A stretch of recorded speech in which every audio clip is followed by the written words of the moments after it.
وملائم والله الله في كتاب ربنا وسنة نبينا ولا شريعة ولا قانون يأمرهم وينهاهم بل كانت كل قبيلة مستقلة بذاتها.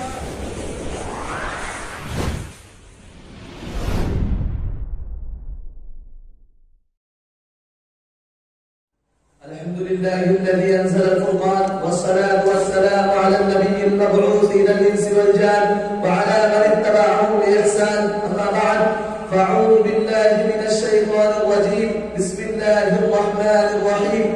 يا أيها الذين آمنوا أطيعوا الله وأطيعوا الرسول وأولي الأمر منكم. وقال تعالى من يطع الرسول فقد أطاع الله.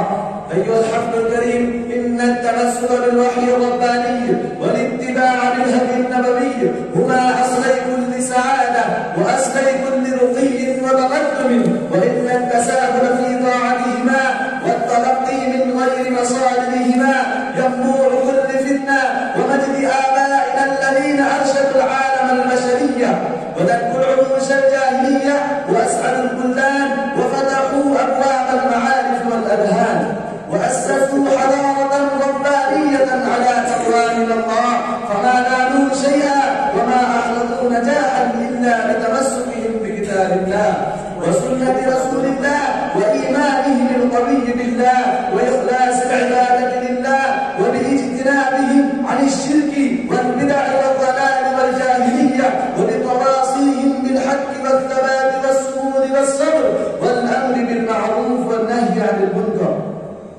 إخواني وسادتي، إن الآيتين الكريمتين المذكورتين آنفا والنصوص الأخرى المتضافرة من الكتاب والسنة لتجعل طاعة الله أسلا وطاعة الرسول أسلا، وقال طاعة الرسول بطاعة الله وحب الرسول بحب الله. إن كنتم تحبون الله فاتبعوني، وجعل طاعة أولي الأمر تبعا لطاعة الله وطاعة رسوله الكريم.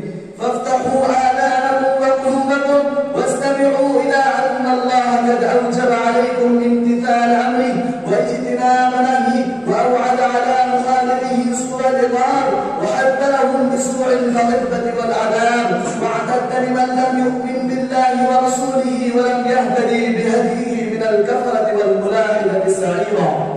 قال أئمة الإسلام أطيعوا الله في فرائضه وأطيعوا الرسول في سننه، وقالوا أطيعوا الله فيما حرم عليكم وأطيعوا الرسول فيما بلغكم، وقالوا أطيعوا الله بالشهادة له بالربوبية والألوهية وأطيعوا الرسول فيما أمر به ونهى عنه مما ليس في كتابه، وقالوا مما جاء في القرآن فاتباعها طاعة الله وما ثبت بالسنة الصحيحة ولم ينص عليها القرآن الكريم فاتباعها طاعة الرسول.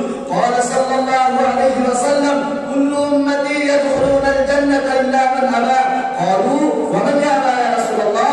قال من أطاعني دخل الجنة ومن عصاني فقد أبى. إخواني وسادتي، إن طاعة الله قاعدة أساسية وفريضة محكمة تجب علينا طاعته بالألوهية الشاملة وبالربوبية الكاملة وبأسمائه وصفاته العالية. يجب علينا أن نطبق شريعته تطبيقا كاملا، وطاعة الرسول عليه الصلاة والسلام قاعدة أساسية وميزان ثابت ومصدر أصيل، فطاعته طاعة الله. فعلى المؤمنين أن يطيعوا الله ورسوله ابتداء ويطيعوهما انتهاء ويطيعوهما فرادا ويطيعوهما جماعات ويطيعوهما في الفروع والأصول طاعة كاملة شاملة دينا وسياسة واجتماعا واقتصادا وأدبا وسلوكا. أيها الإخوة، عودوا إلى تاريخكم المال الذهبي حين تمسكتم بكتاب الله العظيم وصراطه المستقيم وانتصرتم بحجة البالغة وآياته الدامغة. عودوا إلى الوراء حين استمدتم منه روح الطاعة وروح العمل وروح الإخلاص والتطبيق، وعودوا إلى طاعة الرسول والسنة النيرة الواضحة الشاملة لكل خير وسعادة. أما أن لكم أن تخشع قلوبكم بذكر الله وتبكي عيونكم من خشية الله. أما أن لكم أن تتمسكوا بأسوة النبي الحسنة فأبوابها مفتوحة للسالكين وسننها واضحة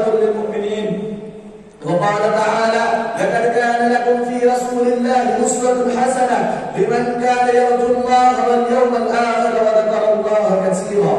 نسأل الله التوفيق لما يحب ويرضى، ونسأل الله أن يحيينا على خاطر محمد صلى الله عليه وسلم، وأن يميتنا على ذلك، آمين يا رب العالمين. وصلى الله تعالى على خير خلقه محمد وعلى آله وصحبه أجمعين. وبذلك أختتم كلماتي، وآخر دعوانا أن الحمد لله. الحمد لله الذي وسعت رحمته السماوات والأرض، والصلاة والسلام على نبيه الأمي الذي بعثه الله ليظهره على الدين كله. أما بعد، أعوذ بالله من الشيطان الرجيم. بسم الله الرحمن الرحيم.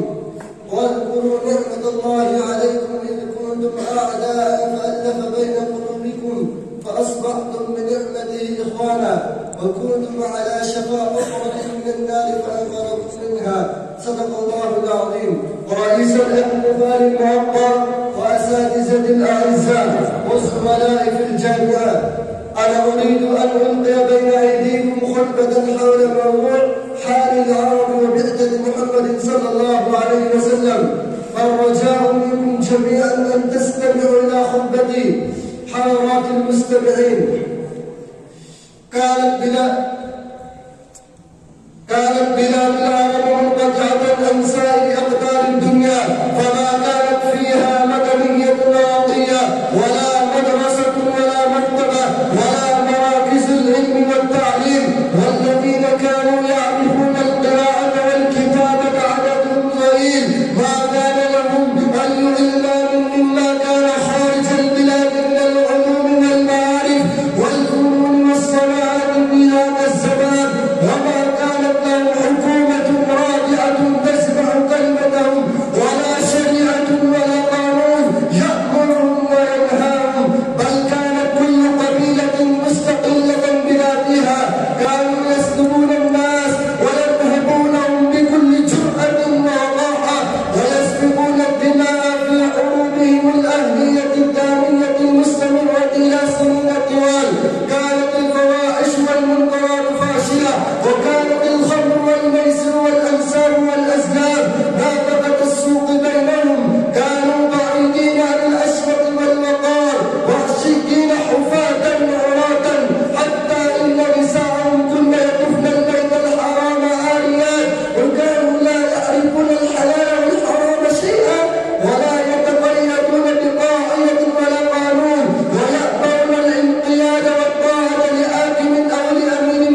الغيب